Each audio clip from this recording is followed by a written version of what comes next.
ओम जयंती मंगला काली भद्रकाली कपालिनी दुर्गा समा शिवा धात्री स्वाहा स्वधा नमस्तुते। जय देवी चामुंडे जय भूतात्री हारिणी जय सर्वगते देवी कालरात्रि नमस्तुते। मित्रों, मां जगदंबा मां भगवतीनी नवली नवरात्रि ना 9 दिवस में આપણાથી જાણે અજાણે ઘણી ભૂલો થતી હોય છે, અથવા કોઈ ભૂલ થઈ ગઈ હોય તો નવરાત્રિના છેલ્લા દિવસે એટલે કે મિત્રો નવમીના દિવસે નોમના દિવસે માં નવદુર્ગાની સામે બેસીને બે હાથ જોડી સાચા હૃદયના ભાવપૂર્વક આ દુર્ગા સમા સ્તોત્રનો પાઠ કરશો તો માં નવદુર્ગા તમારાથી થયેલી બધી જ ભૂલોને માફ કરશે। મિત્રો, માં નવદુર્ગાની નવરાત્રી દરમિયાન ઘણા નિયમોનું પાલન કરવાનું કહેવામાં આવ્યું છે અને ઘણા નિયમોનું પાલન કરવાનું હોય છે, છતાં મિત્રો ઘણી ભૂલો જાણતા અજાણતા થતી હોય છે અથવા થઈ જાય છે। તો મિત્રો, જો તમે પણ નવરાત્રિમાં જાણે અજાણે કરેલ ભૂલોની ક્ષમા માં નવદુર્ગા પાસે આવી રીતે માંગશો તો જરૂર માં નવદુર્ગા તમારા અપરાધો ભૂલોને માફ કરશે। મિત્રો, આ તો માં છે।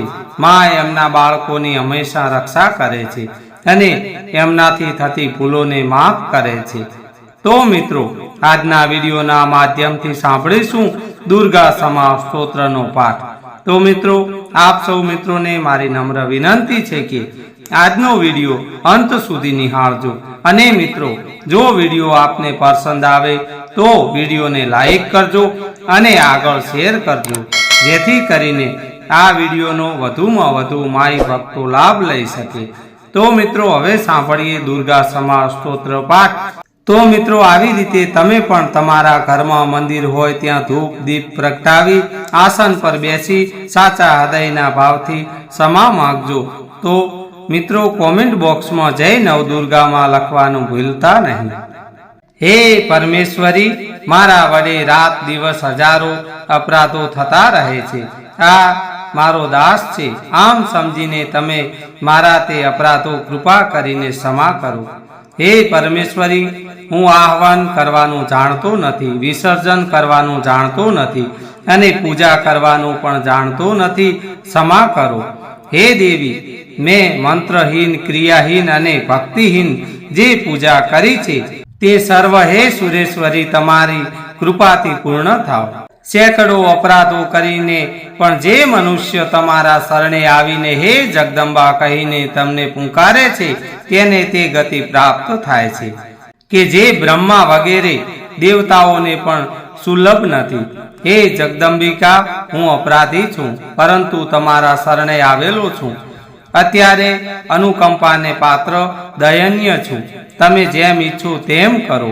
હે દેવી, અજ્ઞાનને લીધે ભૂલથી કે બુદ્ધિ ભ્રાંત થવાના કારણે મેં જે કંઈ ઋણાયિક આચરણ કર્યું હોય તો હે પરમેશ્વરી તમે તે બધું માફ કરો અને પ્રસન્ન થાઓ। હે સચ્ચિદાનંદ સ્વરૂપ પરમેશ્વરી, હે જગન માતા કામેશ્વરી, તમે મારી આ પૂજાનો પ્રેમપૂર્વક સ્વીકાર કરો અને મારા પર પ્રસન્ન રહો।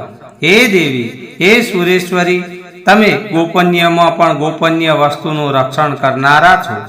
મેં નિવેદિત કરેલા આ જપ તપે ગ્રહણ કરો, તમારી કૃપાથી મને સિદ્ધિ પ્રાપ્ત થાવ।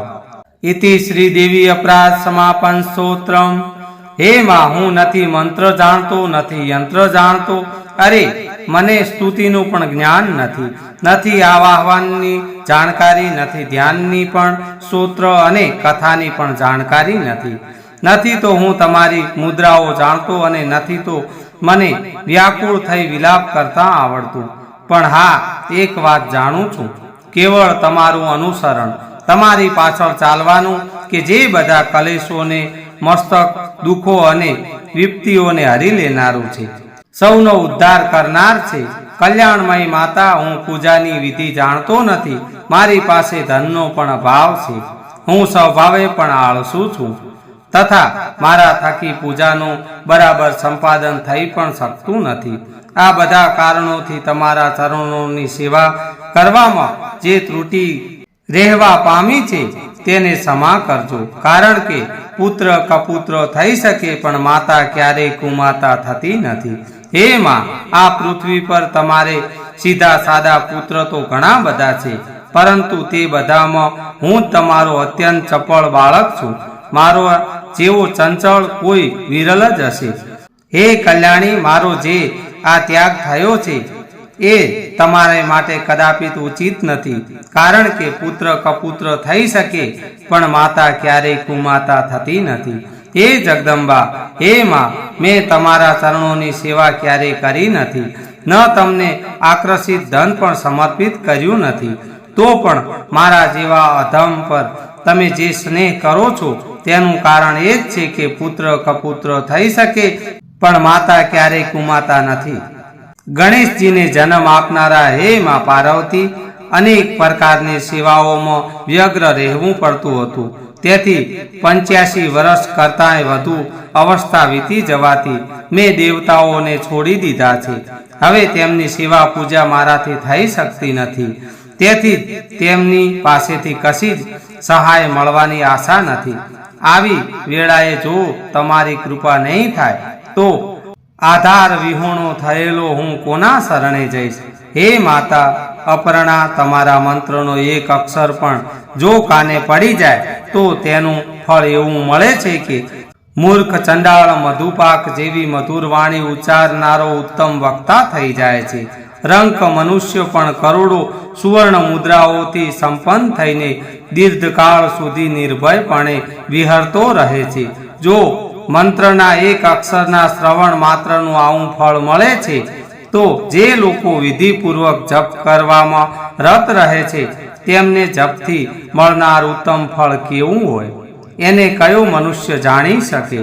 હે ભવાની, જેઓ પોતાના અંગોમાં ચિત્તાની રાખ વિભૂતિનો લેપ છે, વિષ જેમનો આહાર છે, જેઓ દિગંબર ધારણ કરનાર છે, જેઓ મસ્તક પર જટા અને ગળામાં હાર રૂપે નાગરાજ વાસુકીને ધારણ કરે છે, તથા જેમના હાથમાં કપાલ ખોપરી ભિક્ષાપાત્ર શોભતું રહે છે, તેવા ભૂતોના સ્વામી પશુપતિ પણ એકમાત્ર જગદીશની જ પદવી ધારણ કરે છે.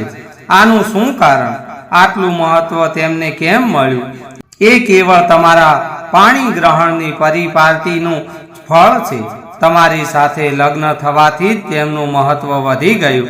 મુખ પર ચંદ્રમાની શોભા ધારણ કરનાર હે માતા, મને મોક્ષની આકાંક્ષા નથી અને નથી તો સંસારના વૈભવની પણ અભિલાષા, નથી વિજ્ઞાન પ્રાપ્તિની અપેક્ષા કે નથી તો સુખની ઈચ્છા પણ. તેથી મારી તો તમને એ જ યાચના છે કે મારું જીવન મૃડાની રુદ્રાણી શિવ શિવ ભવાની એ રીતે જપ કરતા કરતા જ વીતે. હે મા શ્યામા, અનેકવિધ પૂજા સામગ્રીઓથી વિધિપૂર્વક તમારી આરાધના મારાથી ક્યારેય થઈ શકી નથી.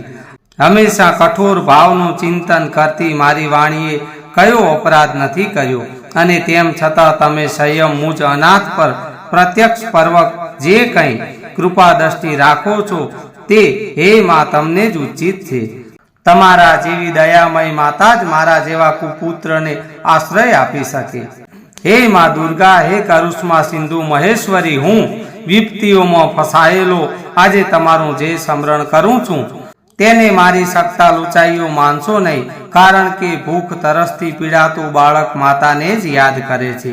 હે જગદંબા, મારા પર તમારી જે સંપૂર્ણ કૃપા છે તેમાં આશ્ચર્યની શી વાત? પુત્ર અપરાધ પર અપરાધ કરે જતો હોય તો પણ માતા તેની ઉપર ઉપેક્ષા કરતી નથી. હે મહાદેવી, મારા જેવું કોઈ પાપી નથી અને તમારા જેવું કોઈ પાપોને હરનારું નથી. એવું જાણીને તમને જે યોગ્ય લાગે તે કરો. ઇતિ શ્રી શ્રી શંકરાચાર્ય વિરચિત દેવી અપરાધ સમાપન સ્તોત્રમ સમાપતમ. તો મિત્રો, આજે આપણે સાંભળ્યું દુર્ગા સમા સ્તોત્ર. મિત્રો, જે આપણાથી જાણે અજાણે નવરાત્રી દરમિયાન ભૂલો થઈ હોય તે ભૂલોને મા નવદુર્ગા ક્ષમા કરે એવી પ્રાર્થના કરી. તો મિત્રો, આપ સૌ માય ભક્તો પર મા નવદુર્ગાના અસીમ આશીર્વાદ વરસતા રહે અને જાણે અજાણે કરેલ ભૂલોને મા નવદુર્ગા ક્ષમા કરે. મા કુળદેવીની સદાય માટે કૃપા દ્રષ્ટિ બની રહે એ જ પ્રાર્થના સાથે આજનો વિડીયો અહીં પૂર્ણ કરીશું. ફરી મળીશું એક આવા જ નવા વિડીયોમાં.